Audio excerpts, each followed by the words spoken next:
हवा में एक अजीब सी घबराहट थी। जंगल की हर शाख, हर पत्ता जैसे किसी अनजाने खतरे की आहट महसूस कर रहा था। अर्जुन ने अपनी राइफल चेक की। उसका चेहरा गंभीर था। उसकी आंखों में एक दृढ़ संकल्प था, जैसे वो जानता हो कि आज का दिन कुछ अलग है। वीर, उसका पुराना साथी, अपना चाकू तेज कर रहा था। उसकी हर हरकत में एक अजीब सी शांति थी, जैसे वो इस जंगल का हिस्सा हो। उसकी आंखों में जंगल की हरी आग झलक रही थी। वो जंगल की हर धड़कन को महसूस कर सकता था। आज हम जानवरों का शिकार नहीं कर रहे हैं अर्जुन। ये कुछ और ही बड़ी बात है। ये कुछ और ही बड़ी बात है। ये जंगल की आत्मा की रक्षा का सवाल है। वो शिकार की तैयारी तो कर रहे थे, लेकिन ये कोई मामूली शिकार नहीं था।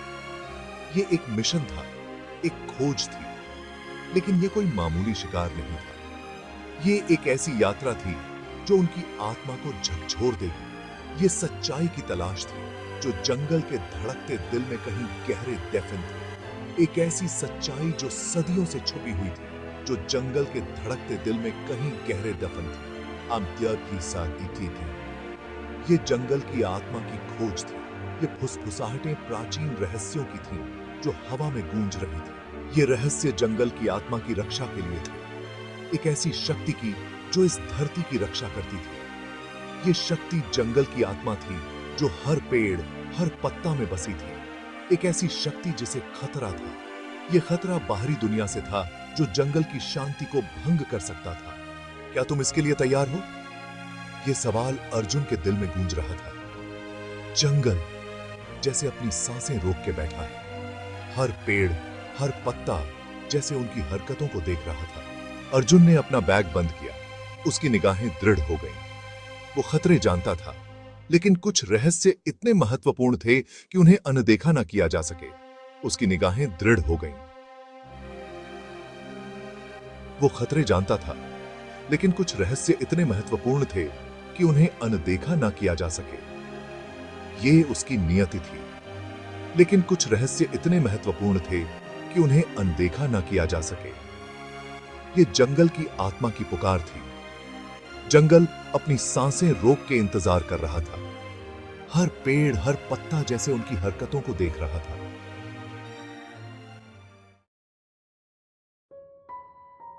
सारिका, जंगल को बचाने वाली एक बहादुर लड़की, अपने जीवन का एक महत्वपूर्ण निर्णय लेने वाली थी। अपने सामने फैले नक्शों को देख रही थी। ये नक्शे सिर्फ कागज के टुकड़े नहीं थे, बल्कि जंगल की धड़कन थे। उसका दिल उस बर्बादी को देखकर दर्द से भर गया, जो हर दिन बढ़ती जा रही थी। वो लालच जिसने राजा को इस जमीन का बेरहमी से शोषण करने पर मजबूर कर दिया था। राजा के लिए यह जंगल सिर्फ एक संसाधन था। वो ये क्यों नहीं समझते कि वो क्या बर्बाद कर रहे हैं? ये जंगल सिर्फ पेड़ पौधों और जानवरों से बढ़कर है। ये तो जिंदगी है। यहाँ की हर चीज, हर जीव एक दूसरे से जुड़ा हुआ है। राजा, एक अमीर और ताकतवर आदमी जिसने अपनी ताकत का गलत इस्तेमाल किया, जंगल को सिर्फ मुनाफे का जरिया समझता था।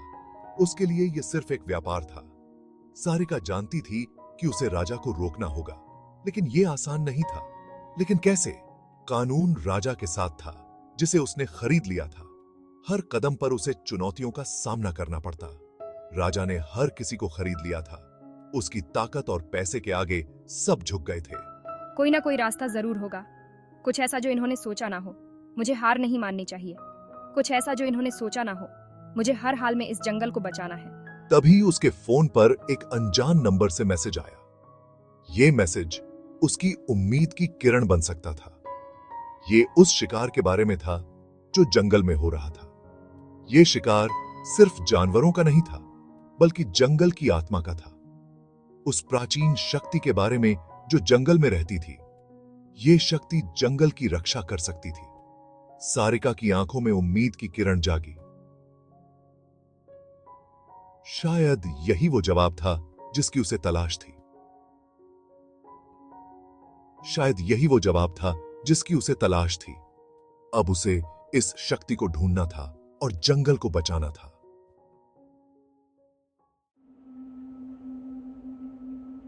अर्जुन और वीर जंगल में और अंदर जाते गए। उनके होश हवा में थे। हवा में गीली मिट्टी और अनजान खतरों की गंध घुली हुई थी। देखो अर्जुन, एक टूटी हुई टहनी, और वो देखो एक पैर का निशान। कोई हमारा पीछा कर रहा है। जंगल, जो कभी जाना पहचाना और स्वागत करने वाला लगता था, अब उन पर हावी होता जा रहा था, जैसे कोई जीवित प्राणी उनकी हरकत पर नजर रख रहा हो। अर्जुन ने अपनी राइफल को और कस के पकड़ लिया। उसका दिल तेजी से धड़क रहा था। उसका दिल तेजी तिसके थी। मुझे यह बिल्कुल पसंद नहीं आ रहा। ऐसा लग रहा है जैसे हम किसी जाल में फंसते जा रहे हैं। उसे कुछ बुरा होने का आभास हो रहा था। वो किसी जाल में फंसते जा रहे थे। झाड़ियों में अचानक हुई हलचल ने सन्नाटा तोड़ दिया। अर्जुन और वीर पलटे। उनके हथियार ऊपर उठे हुए थे। पेड़ों के पीछे से परछाइयां उभरती हुई थीं। धूप में चाकुओं की धार चमक रही थी।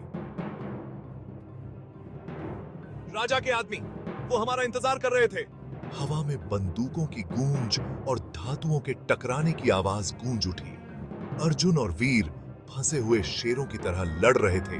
उनकी हरकतें तेज और जानलेवा थीं। हम कम हैं अर्जुन, हमें पीछे हटना होगा। लेकिन वो संख्या में कम थे। उनके पास हथियार भी कम थे। वो लड़ते हुए घात से बाहर निकले। राजा के आदमियों के पीछा से बचने की कोशिश कर रहे थे। अर्जुन, जिसके हाथ पर गोली लगी थी, बेलों से ढके एक छिपे हुए रास्ते पर ठोकर मार गया। यह रास्ता उन्हें एक खुली जगह पर ले गया, जहां एक प्राचीन मंदिर टूटा फूटा चांदनी में नहाया हुआ था। दीवारों पर योद्धाओं, जानवरों और जंगल की आत्माओं की नक्काशी की गई थी, जो एकता और शक्ति के नृत्य में गूंथी हुई थी। अर्जुन और वीर ने विस्मय और घबराहट से एक दूसरे की तरफ देखा। वो किसी असाधारण चीज पर ठोकर मार गए थे। मंदिर के अंधेरे गर्भगृह में वो उसे ढूंढ ही लेते हैं। तपस्वी, जिसकी आंखें प्राचीन ज्ञान से भरी थीं, टिमटिमाते हुए तेल के दियों के बीच ध्यान में बैठा था। वो उनका इंतजार कर रहा था। इस जंगल का इतिहास बहुत पुराना है, रक्षकों से भरा हुआ है, जिन्होंने इसके नाजुक संतुलन की रक्षा की। उसने एक नक्काशी की तरफ इशारा किया, जिसमें एक खूंखार बाघ था, जिसकी आंखें शक्ति से जल रही थीं। जंगल की आत्मा जो तभी जागती है जब संतुलन को खतरा होता है। उसने अर्जुन को देखा। उसकी निगाहें तेज थीं। तुम चुने हुए हो। नियति ने तुम्हें संतुलन बहाल करने के लिए भेजा है। लालच में अंधा राजा उस पवित्र भूमि का अनादर करते हुए अपने आदमियों को जंगल को नष्ट करने का आदेश देता है। बुलडोजर दहाड़ते हैं, पेड़ धराशायी हो जाते हैं और हवा डरे हुए जानवरों की चीखों से भर जाती है। धरती विरोध में कांपती है। सब कुछ तबाह कर दो, कुछ भी मत छोड़ना। और फिर शुरू होता है कहर। हवा गरजती है, पेड़ों को उन्माद में झकझोर देती है। आसमान हरा हो जाता है, बिजली कड़कती है। एक तूफान उठ रहा था, लेकिन यह कोई मामूली तूफान नहीं था। यह जंगल का क्रोध था, जो अपनी नींद से जाग गया था। चुप थे।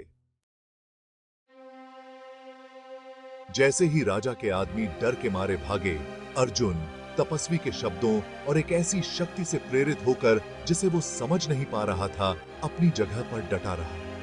उसने अपने अंदर ऊर्जा का एक संचार महसूस किया, जो उसे जंगल के मूल से जोड़ रहा था। मंदिर की दीवार पर बनी नक्काशी में जान आ गई। बाघ की आंखें तेज चमकने लगी। अर्जुन, देखो, जंगल की आत्मा। जमीन हिल गई और तूफान के बीचों बीच एक आकृति प्रकट हुई। एक शानदार बाघ, जिसकी आंखें शक्ति से जल रही थीं, अर्जुन की ओर बरक रहा था। यह जंगल की आत्मा थी, प्रकृति की एक शक्ति जो आजाद हो चुकी थी। बाघ अर्जुन के पास पहुंचा, आक्रामकता के साथ नहीं, बल्कि एक प्राचीन समझ के साथ। उसकी आंखों में एक गहरी बुद्धिमानी थी, जैसे वह जानता हो कि अर्जुन का दिल भी जंगल की धड़कन के साथ धड़कता है। उसने सम्मान में अपना सिर झुकाया। अर्जुन को रक्षक, जंगल के नाजुक संतुलन के संरक्षक के रूप में स्वीकार किया। यह एक अनकहा समझौता था, एक वादा जो शब्दों से परे था। ये क्या है? ये कैसे हो सकता है? क्या मैं सच में इस जंगल का रक्षक बन सकता हूं? राजा डर के मारे कांप रहा था। उसे समझ नहीं आ रहा था कि यह सब कैसे हुआ, लेकिन वह जानता था कि यह एक महत्वपूर्ण क्षण था। उसने तूफान की ताकत, उस रोष को देखा जो उसने खुद पैदा किया था। यह तूफान केवल बाहरी नहीं था, बल्कि उसके अंदर भी एक तूफान चल रहा था। तूफान उतनी ही तेजी से शांत हो गया जितनी तेजी से आया था। अपने पीछे एक ऐसी शांति छोड़ गया जिसमें नई शुरुआत का वादा था। यह शांति एक नई दिशा की ओर इशारा कर रही थी। जंगल ने अपना रक्षक चुन लिया था। यह एक नई यात्रा की शुरुआत थी, एक यात्रा जो अर्जुन को अपने भीतर की गहराइयों तक ले जाएगी। अर्जुन इस मुलाकात से हमेशा के लिए बदल गया था, अपना कर्तव्य जानता था। उसे अब समझ आ गया था कि उसकी भूमिका केवल एक रक्षक की नहीं, बल्कि एक मार्गदर्शक की भी थी। वो इस पवित्र स्थान की रक्षा करेगा, आने वाली पीढ़ियों के लिए इंसान और प्रकृति के बीच सामंजस्य सुनिश्चित करेगा। यह उसकी जिम्मेदारी थी और वह इसे पूरी निष्ठा के साथ निभाएगा।